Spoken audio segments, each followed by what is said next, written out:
Hello friends, welcome back to Scholar Study Center. My name is Ankit Bhandari and this is your lecture number 3 for Indian Contract Act and your syllabus of Law and Ethics. Right?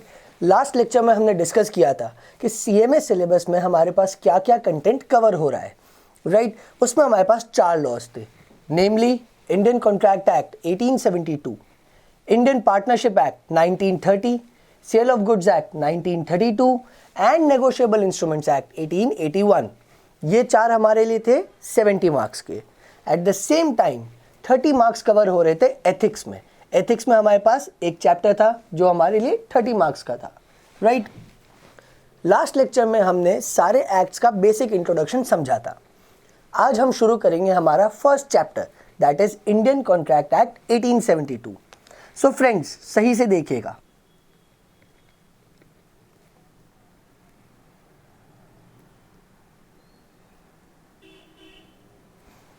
Indian contract act 1872 India में enact हुआ था on date of 1 सितंबर 1872. कौन सी date थी दोस्तों? 1 सितंबर 1872. That means 1872 में 1 सितंबर को India में Indian contract act लागू हो चुका था. अब इंडिया में ये इंडियन कॉन्ट्रैक्ट एक्ट आया कहाँ से, इसका सोर्सिंग कहाँ से है? तो सोचिएगा और सही से सुनिएगा. ब्रिटिश कॉन्ट्रैक्ट एक्ट, इसका मतलब ब्रिटिशर्स के टाइम में जो उनका कॉन्ट्रैक्ट एक्ट था, हमने उसी से प्रोविजंस लिए और हमारे कंट्री के लिए, दैट इज इंडिया के लिए हमने बनाया हमारा इंडियन कॉन्ट्रैक्ट एक्ट 1872. ठीक है दोस्तों, अब हम सही से देखते हैं कि इंडियन कॉन्ट्रैक्ट एक्ट हमें क्या क्या प्रोविजंस देगा. उस दिन मैंने आपसे डिस्कशन में बताया था मैंने आपको कि partnership act and sales of goods act, ये दोनों एक्ट्स पहले इंडियन कॉन्ट्रैक्ट एक्ट का पार्ट थे. राइट? पार्टनरशिप एक्ट की अगर मैं बात करूं तो ये चैप्टर 11 के अंदर कवर होता था of Indian contract act. After which 1930 के अंदर पार्टनरशिप एक्ट को अलग कर दिया गया और इंडियन पार्टनरशिप एक्ट बना दिया गया था. ठीक है दोस्तों, फिर बात करते हैं सेल्स ऑफ गुड्स एक्ट की. Sales of goods act cover होता था सेक्शन 76 से लेकर सेक्शन 123 तक in the Indian contract act. जैसे ही सेल्स ऑफ गुड्स एक्ट को अलग किया गया 1932 के अंदर, वहीं से इंडियन कॉन्ट्रैक्ट एक्ट में सेक्शन 76 से लेकर सेक्शन 123 टिल डेट खाली है, उनमें कोई भी नया प्रोविजन इंसर्ट नहीं किया गया. सो अगर हम आज की बात करें तो कॉन्ट्रैक्ट एक्ट में सेक्शन 1 से लेकर सेक्शन 75 तक अवेलेबल है. आफ्टर विच हमारे पास अवेलेबल है ऑनवर्ड्स सेक्शन 124 से. राइट? 124 से आगे अगर हम बात करते हैं तो हमारे पास कवर होते हैं स्पेशल कॉन्ट्रैक्ट्स. स्पेशल कॉन्ट्रैक्ट के डिटेल्ड प्रोविजन हमारे फाउंडेशन सिलेबस का पार्ट नहीं है. ये चीज हम कवर करेंगे in the intermediate syllabus. Right friends? Okay, अब हम शुरू करते हैं कॉन्ट्रैक्ट्स के बारे में पढ़ना. दोस्तों, कॉन्ट्रैक्ट क्या है? अगर हम डेफिनेशन की बात करें, सेक्शन 2 क्लॉज एच में कवर होती है डेफिनेशन कॉन्ट्रैक्ट की. वो डेफिनेशन हमें क्या बताती है? A contract is an agreement enforceable by law. An agreement enforceable by law. अब सही से सुनिएगा दोस्तों, हमने अभी एक वर्ड यूज किया अग्रीमेंट. अगर हमें कॉन्ट्रैक्ट समझना है तो पहले हमें यह पता करना पड़ेगा कि अग्रीमेंट क्या होता है. ठीक है दोस्तों, तो अग्रीमेंट की बात करते हैं हम. मैं आपको सबसे पहले एक मैथमेटिकल फॉर्मूला दूंगा. सही सुना आपने, मैथमेटिकल फॉर्मूला. वैसे तो लॉ है, इसमें मैथ्स का क्या काम, बट स्टिल एक फॉर्मूला बनता है. वो फॉर्मूला क्या है आप सही से देखिएगा. अग्रीमेंट के 2 हिस्से हैं. पहला हिस्सा है हमारा ऑफर और दूसरा है एक्सेप्टेंस. अगर मैं ऑफर और एक्सेप्टेंस को ऐड करता हूं तब मुझे मिलता है अग्रीमेंट. राइट? अब अगर हमें समझना है अग्रीमेंट क्या होता है तो उसके लिए हमें डिटेल में समझना पड़ेगा ऑफर क्या है एंड एक्सेप्टेंस क्या है. देखिए, ऑफर की बात करते हैं। ऑफर का मतलब होता है जब हम किसी से रिक्वेस्ट करते हैं, सही से सुनिएगा, रिक्वेस्ट करते हैं किस चीज़ के लिए, या तो किसी काम को करने के लिए, that means to do something, या फिर कुछ काम को करने से रोकने के लिए, that means to abstain from doing something, right, सही से सुना आपने, टू डू समथिंग और एब्सटेन फ्रॉम डूइंग समथिंग। अगर हम किसी को रिक्वेस्ट कर रहे हैं तो उसे हम बोलते हैं ऑफर। इसके भी डिटेल प्रोविजन हम आगे पढ़ेंगे, हमारे करिकुलम का पार्ट है। फिर हम बात करते हैं एक्सेप्टेंस की। एक्सेप्टेंस का मतलब क्या हुआ, जब हमें कोई ऑफ़र मिला, अगर हमने कोई जवाब नहीं दिया तो क्या हमने ऑफ़र को एक्सेप्ट कर लिया? नहीं किया। फॉर एग्जाम्पल, आपने आज रिक्वेस्ट डाली मुकेश अंबानी को कि मुझे एंटीलिया खरीदना है, आपने ऑफ़र दे दिया मुझे एंटीलिया खरीदना है, मुकेश अंबानी से कोई रिप्लाई नहीं आया, वो देगा भी क्यों, राइट? 7,000 करोड़ का बंगला आप खरीद पाओगे क्या? पहली बात तो ये सोचिए। अब आपने ऑफर तो दे दिया खरीदने का, बट उसने सामने से जवाब नहीं दिया, तो इसका मतलब आप दोनों के बीच में अग्रीमेंट हुआ? नहीं हुआ। क्यों नहीं हुआ? क्योंकि मुकेश अंबानी की तरफ से हमें एक्सेप्टेंस नहीं मिली। एट द सेम टाइम आप एक मूवी बना रहे हैं, आप उसमें मूवी में कास्ट करना चाहते हैं रजनीकांत को। आपने रजनीकांत के पास ऑफर डाला कि मैं आपको मूवी में कास्ट करना चाहता हूं या चाहती हूं, और उसके अगेंस्ट में मैं आपको 1 करोड़ रुपीस पे करूंगी या करूंगा। अब रजनीकांत के यहाँ से कोई जवाब नहीं मिला, तो क्या रजनीकांत आपकी मूवी में एक्सेप्ट हो चुके हैं? नहीं हुए। रीज़न, उन्होंने आपको एक्सेप्टेंस अभी तक नहीं दी।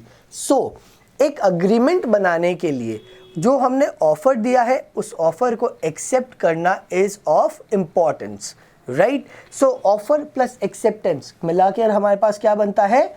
अग्रीमेंट, राइट दोस्तों? आई होप आपको ये समझ में आया हो कि अग्रीमेंट क्या होता है। ओके दोस्तों, अब हम नेक्स्ट एक बहुत इंपॉर्टेंट कंसेप्ट समझते हैं। सही से सुनिएगा और बहुत ध्यान से सुनिएगा। मैं एक यहाँ पर लाइन लिख रहा हूँ इन्वर्टेड कॉमास में। All contracts are agreements, but all agreements are not contracts. अब सुनिए, हमने लाइन लिखी या हमने अभी क्या डिस्कस कर रहे हैं हम, कि सारे कॉन्ट्रैक्ट अग्रीमेंट तो होते हैं, बट सारे अग्रीमेंट्स कॉन्ट्रैक्ट नहीं होते। ये कैसे होता है ये हम देखते हैं। देखिए, हमने अभी ऊपर समझा कि अगर हमें कॉन्ट्रैक्ट बनाना है तो उसमें अग्रीमेंट तो होना ही चाहिए। दैट मीन्स कोई भी कॉन्ट्रैक्ट बनेगा वो अग्रीमेंट तो होगा। पहला कंसेप्ट क्लियर। अब हमने साथ ही लिखा but all agreements are not contracts. सही से सुनिएगा दोस्तों, हमने कोई अग्रीमेंट बनाया और वो अग्रीमेंट अगर लॉ के थ्रू हम एनफोर्स ना करवा सकें, लॉ के थ्रू एनफोर्स करवाने का मतलब क्या हुआ, हमारे पास अगर उसमें लॉ के थ्रू कोई रेमेडी अवेलेबल नहीं है तो वो अग्रीमेंट कॉन्ट्रैक्ट में तब्दील या कॉन्ट्रैक्ट में कन्वर्ट नहीं हो सकता। सो दो रीजंस है कि किन वजह से अग्रीमेंट्स को कॉन्ट्रैक्ट में कन्वर्ट ना हो पाए।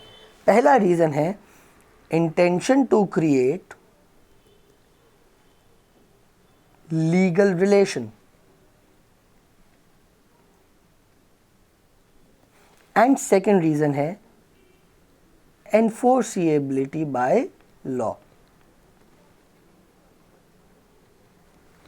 अब ये दोनों चीजें क्या है वो हम डिस्कस करते हैं। जैसे कि आपको आपके पेरेंट्स ने कभी ना कभी प्रॉमिस किया होगा कि बच्चों आप अच्छे मार्क्स लेकर आओ, 90% लेकर आओ, 95% लेकर आओ, क्लास में फर्स्ट आओ तो हम आपको आईफोन दिलाएंगे या हम आपकी पसंद का फ़ोन दिलाएंगे, लैपटॉप दिलाएंगे, शॉपिंग करवाएंगे, बाहर खाना खाने जाएंगे, राइट? आपने ये सुनकर लालच मिला, आपने बहुत मेहनत की, बहुत पढ़ाई की, आप 95% मार्क्स लेकर आ गए और मम्मी पापा ने बोला बेटा अभी शॉपिंग नहीं करेंगे, बाद में करेंगे। तो बेटा आप क्या कोर्ट में जा सकते हो मम्मी पापा के अगेंस्ट? नहीं जा सकते। क्यों? जब मम्मी पापा ने आपको वो प्रॉमिस किया तो वो आपको लीगली बाइंड नहीं कर रहे हैं। सो जो भी अग्रीमेंट्स फैमिली के अंदर बनते हैं वो अग्रीमेंट्स लीगल बाइंडिंग का पार्ट नहीं होते। इसीलिए उनमें क्या मिसिंग है, intention to create legal relation, और ये मिसिंग है, इसीलिए वो अग्रीमेंट्स कॉन्ट्रैक्ट में कन्वर्ट नहीं होते। अब सेकंड पॉइंट है एनफोर्सिएबिलिटी बाय लॉ। सपोज करिए आपने किसी को मर्डर करने का कॉन्ट्रैक्ट दिया, किस चीज़ का, मर्डर करने का। सामने वाले ने मर्डर कर दिया, पर उसके अगेंस्ट में आपने जो पैसा बोला था वो नहीं दिया, तो क्या सामने वाला कोर्ट में जाकर आपके अगेंस्ट केस करेगा कि जज साहब इसने तो मुझे बोला था मैं मर्डर करूंगा तो मुझे पैसे मिलेंगे, मैंने मर्डर कर दिया, मुझे पैसे नहीं मिले, आप मुझे पैसे दिलवाओ। तो भाई साहब जज पहले तो आपको थप्पड़ मारेगा और बोलेगा कि तूने जो कॉन्ट्रैक्ट किया है क्या वो कॉन्ट्रैक्ट लॉ के अंदर वैलिड है, लीगल है, नहीं है।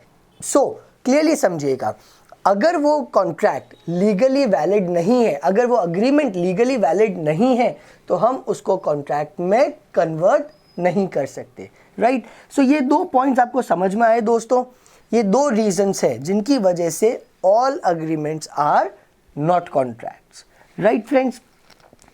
अब एक अग्रीमेंट की अगर हम बात करते हैं, अग्रीमेंट के अंदर कुछ एसेंशियल एलिमेंट्स अगर हम इंसर्ट करते हैं, एसेंशियल एलिमेंट्स, तो हम बना देते हैं उसे कॉन्ट्रैक्ट, राइट।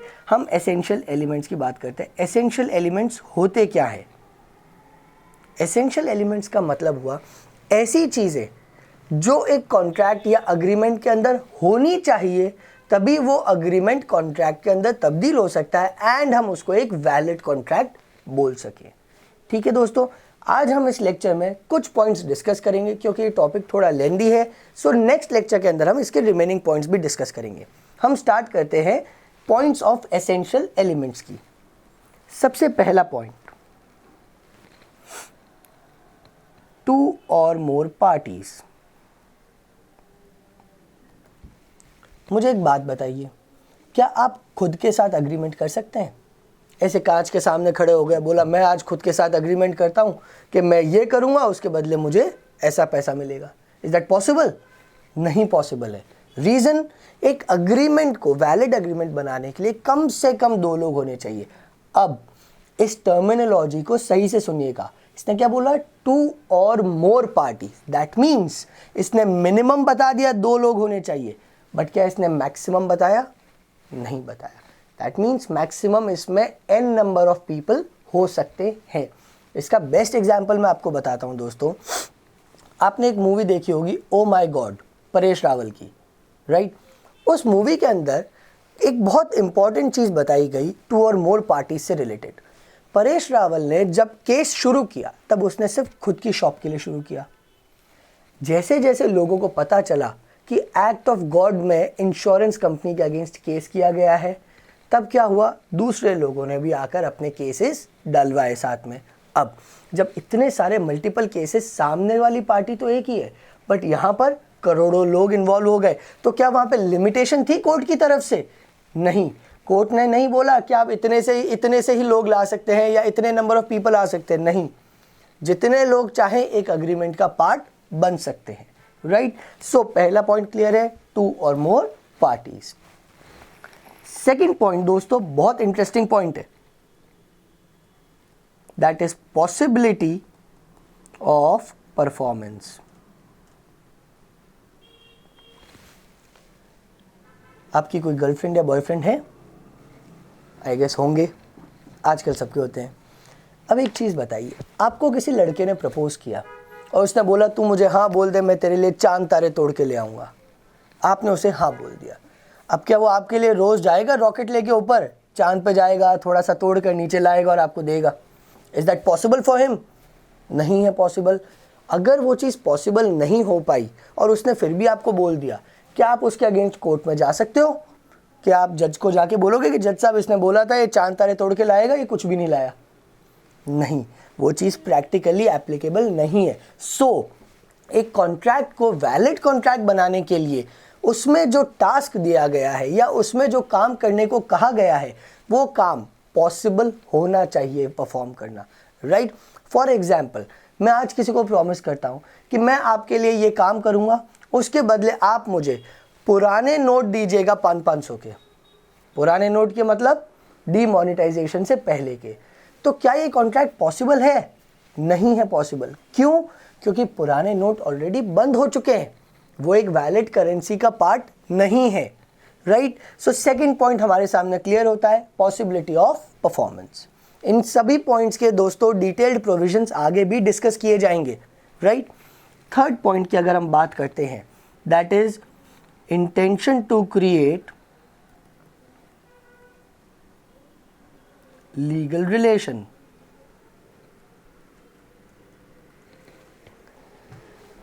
एक हस्बैंड और वाइफ की बात करते हैं।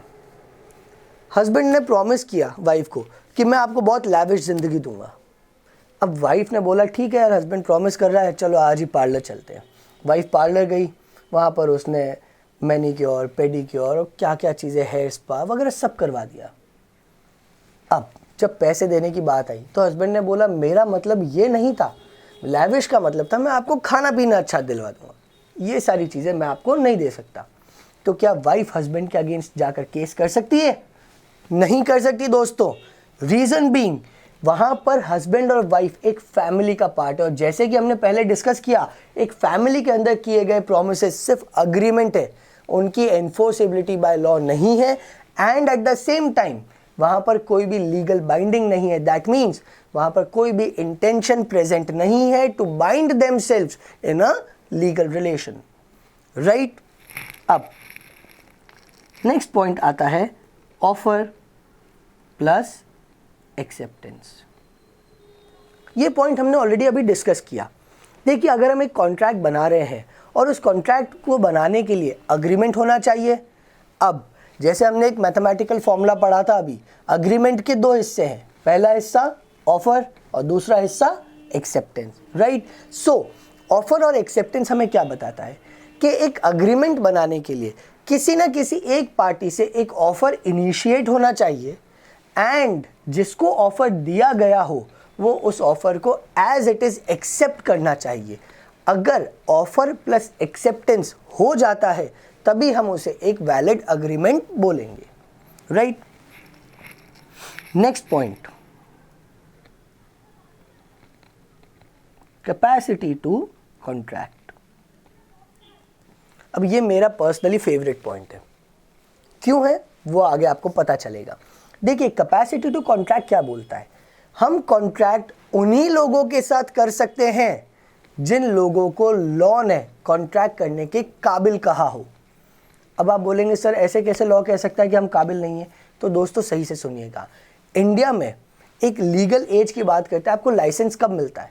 Eight the age of 18, right. इसी तरह से लॉ कहता है कि अगर हम इंडियन सिटीजन हैं और हम इंडिया में कॉन्ट्रैक्ट करना चाहते हैं तो हमारी एज मिनिमम 18 ईयर्स होनी चाहिए। दैट मीन्स एक माइनर के साथ कोई कॉन्ट्रैक्ट नहीं हो सकता। सेकेंड, इसके अंदर हम और एग्जाम्पल लेते हैं, person disqualified by other laws. Other laws मतलब किसी ना किसी और लॉ की वजह से या किसी और रीज़न की वजह से अगर लॉ ने किसी पर्सन को प्रोहिबिट करके रखा है कॉन्ट्रैक्ट में एंटर होने से, जैसे कि एक इंसॉल्वेंट मतलब कंगाल। इंसॉल्वेंट कौन होता है? जिसके पास कुछ भी एसेट्स नहीं बचे हैं एंड उसके ऊपर लायबिलिटीज बची हैं, राइट। बैंक्रप्सी, इंसॉल्वेंसी, आपने इसके बारे में अकाउंटेंसी में भी पढ़ा होगा ये टर्मिनोलॉजी को, राइट। इंसॉल्वेंट पर्सन को लॉ ने डिस्क्वालीफाई करके रखा है कि एक इंसॉल्वेंट के साथ आप कॉन्ट्रैक्ट नहीं कर सकते। इसी का एक और एग्जाम्पल लेते हैं, एलियन एनिमी। हाँ, सही सुना आपने, एलियन एनिमी। एलियंस कौन होते हैं? कोई मिल गया, जादू, धूप? नहीं, वो एलियन एनिमी नहीं है। एलियन एनिमी में कौन आते हैं? ऐसी कंट्री के लोग जिस कंट्री के साथ हमारी कंट्री का प्रेजेंट में वॉर छिड़ा हुआ हो, उस कंट्री के लोग हमारे लिए है एलियन एनिमी। अगर हम इंडिया और पाकिस्तान का एग्जाम्पल लेते हैं, क्या अभी हमारा और पाकिस्तान का कोई वॉर चालू है? नहीं। LOC, shellings and all is a different story. क्या करंट हमारा कोई वॉर स्टेटस चालू है? नहीं चालू है। दैट मीन्स मैं चाहूँ तो पाकिस्तान के लोगों के साथ भी कॉन्ट्रैक्ट कर सकता हूँ, प्रोवाइडेड अदर लॉज के अंदर कोई दिक्कत ना आए। सपोज आज हमारा इंडिया और पाकिस्तान का वॉर छिड़ जाता है या इंडिया और चाइना का वॉर छिड़ जाता है, तो मैं उस कंट्री के लोगों के साथ कोई भी कॉन्ट्रैक्ट नहीं कर सकता, and eight the same time जो कॉन्ट्रैक्ट ऑलरेडी हो चुका है उस कंट्री के साथ, वो सारे contracts for the time being in force hold पे रख दिए जाएंगे। उनमें आगे कोई भी प्रोसेसिंग नहीं की जा सकती, कोई भी एनफोर्सिएबिलिटी नहीं की जा सकती, राइट। इसी का एक पॉइंट और है। देखिए हमने 2 पॉइंट तो डिस्कस कर लिए, एक होता है माइनर्स, एक होता है person disqualified by other laws. तीसरा जो सबसे अच्छा और मज़ेदार पॉइंट है वो होते हैं person of unsound mind. Unsound का मतलब ऐसे लोग जो अपने दिमाग की पूरी कैपेबिलिटी से नहीं सोच सकते। फॉर एग्जाम्पल, सबसे बेस्ट एग्जाम्पल देते हैं हम, इडियट। इडियट कौन होता है? एक ऐसा पर्सन जो अपने ब्रेन को 100% यूज नहीं कर पा रहा। जब वो सोच रहा है, डिसीजन ले रहा है, तो वो डिसीजन प्रॉपरली सोचकर नहीं ले सकता। Eight the same time drunken कौन हो गया? एक ऐसा पर्सन जिसके ऊपर अभी अल्कोहल का कुछ ना कुछ नशा है। जब तक अल्कोहल का इफेक्ट है तब तक हम उस पर्सन के साथ कॉन्ट्रैक्ट नहीं कर सकते। अगर किया तो वो कॉन्ट्रैक्ट इनवैलिड हो जाएगा, राइट फ्रेंड्स। सो हमने आज 5 पॉइंट्स समझे हैं essential elements of a valid contract के। इसके 5 पॉइंट्स और है जो हम नेक्स्ट लेक्चर में डिस्कस करेंगे, right friends. So stay home, stay safe, take care, let us meet in the next lecture, bye.